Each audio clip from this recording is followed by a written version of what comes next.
guys, good morning! Good morning everyone! This is me, your Konyang. So ayun na nga guys, lalabas po tayo para kukunin po yung blanket. Dito po ako ngayon sa bahay ng amo ko. Nasa 38th floor po yung building na yan. So doon po kami sa tuktok. Ay, ang lamig po talaga. Kailangan ko pong magdoble-doble. Kung hindi, mag-refresh ako sa kalamig-lamig. Sobrang lamig po.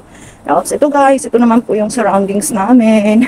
Mainit siya, kaso nang malamig po talaga. Sobrang lamig ang hangin.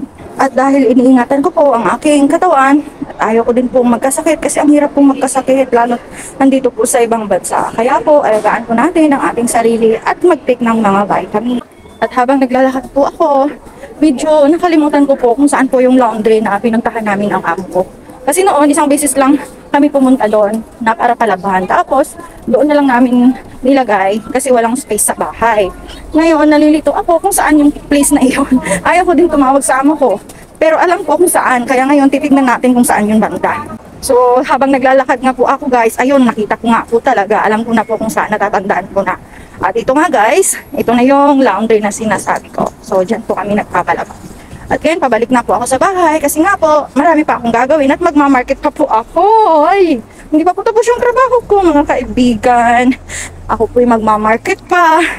Andito po ako ngayon ulit sa elevator. At paakyat po tayo sa 38th floor. So, ayun nga po guys, tiis-tiis lang po. Kung wala po tayong sakripisyo, walang pagtitiis, wala po tayong datong na matatanggap. At ito nga po guys, ang aming tahanan.